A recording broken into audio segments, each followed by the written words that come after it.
This section on the historical development of magazines in the U.S. is interesting because it points to how government policy and broader economic forces may help to develop a particular media sector, in this case, the magazine business. First, in terms of government policy, magazine publishers were really helped by the Postal Act of 1879, which lowered the rates that publishers were charged for postage, for mailing their magazines out to their subscribers.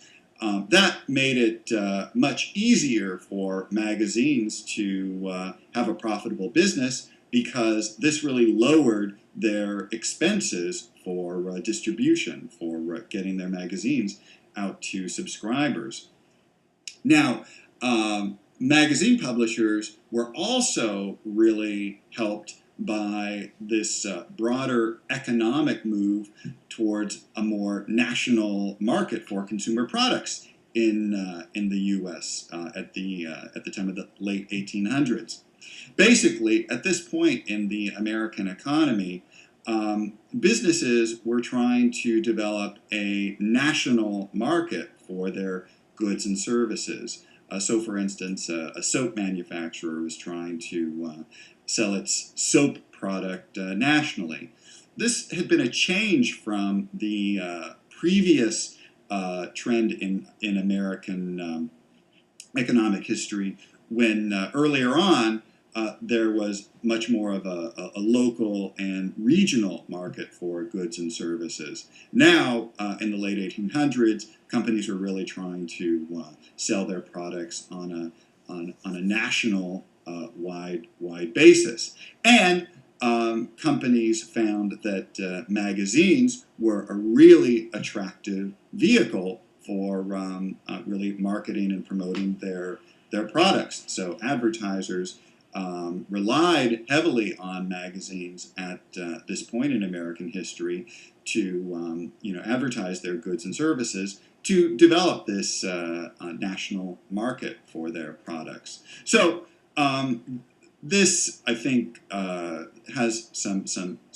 contemporary resonance because we can think about today. How is it that government policy and economic forces are shaping or influencing today's market for magazines and magazine publishing? In terms of government policy, there's a lot of continuing discussion about the U.S. Postal Service and whether or not the government should still subsidize postal service. And this continuing discussion obviously is going to also involve the postage rates that are charged to large companies like magazine publishers.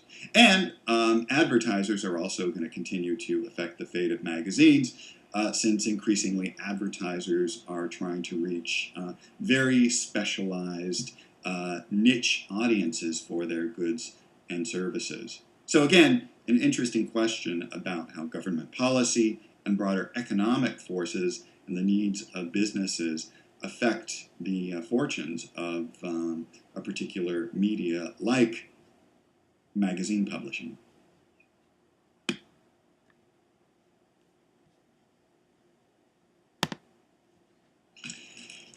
This section on the muckraking tradition in American magazine publishing points to the relationship between media and social change, and the way in which, at different historical moments, media contribute to very significant social change in business or government or other aspects of society.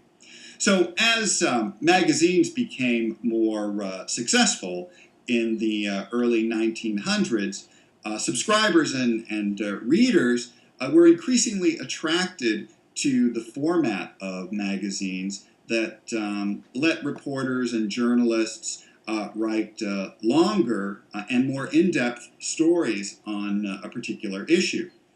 And increasingly, magazine publishers published these long stories from and long reports from journalists and reporters that wrote these very extensive exposés of various kinds of abuse and wrongdoing in society, corruption in government, in business, and in other areas.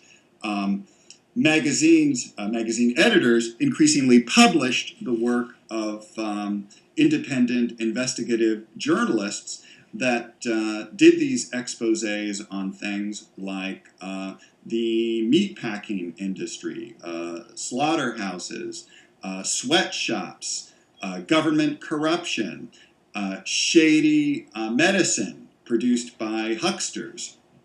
So this tradition of investigative journalism that was published in magazines came to be known as muckraking, and these journalists were referred to as muckrakers because they investigated the muck in society. Now, these magazines and these long muckraking articles had a real social effect in society, that they raised broader public awareness of some real problems in society, such as the atrocious conditions in slaughterhouses and the preparation of meat, the shady practices of these companies that were selling worthless medicines that were pretty much like 90% alcohol, and other reporters that did stories about corporate corruption and concentration and anti-competitive practices that led the public to be more concerned about the concentrated ownership in various industries in society, such as oil and steel. So this growing social awareness of these problems led to real government action, and the U.S. government passing really important acts like the Food and Drug Act, the Meat Inspection Act, and antitrust laws that really broke up monopolistic companies that controlled particular sectors in society. So again, it's interesting to look at how these magazines at this moment really prompted real social change. And also it's interesting to think about how we could connect that to society today. Can we say that there are certain forms of media that bring to light important social issues and lead to government reform or government policies? Do magazines today play the same role in ferreting out corruption and wrongdoing? Or do sites online increasingly perform that role?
One of the recurring themes throughout this course has been how traditional mainstream media like newspapers and radio have been really challenged by the emergence of new digital media and the internet.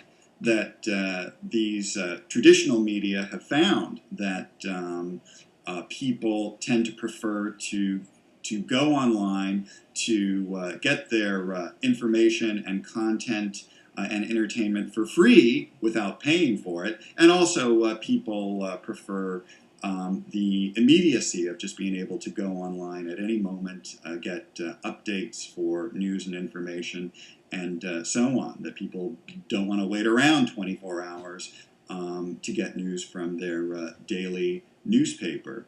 Now, magazines have also had to address the success of the internet and how they will adapt to this new digital age. And to some extent, magazines have been quite adept at at surviving in this new environment. That we're seeing many magazines move a lot of their operations and content online. That some magazines will have a companion website that includes a lot of their content from their printed magazine, but also supplemental features, news, information, and advertising. So, for instance, Entertainment Weekly, a printed magazine featuring entertainment news, celebrity profiles. It also has a very extensive site online, EW.com, and these supplemental sites allow the magazine publisher to have a much broader array of content, so that the publisher can have not just printed articles, but also online video, animation, podcasts. So it really opens up the range of content that the magazine publisher can provide. And it's also an attractive way to keep subscribers happy with their magazine. So some magazines have these supplemental online sites, but now we're also seeing a lot of strictly online magazines, and two really popular ones today are Slate.com and Salon.com, that provide a lot of news and commentary, feature stories, lots of articles about pop culture, and other aspects of society.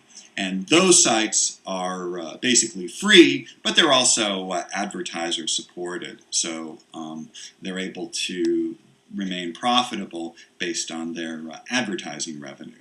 So magazines are really adapting to this new environment, moving their operations online, and also coming up with their own separate sites online for content.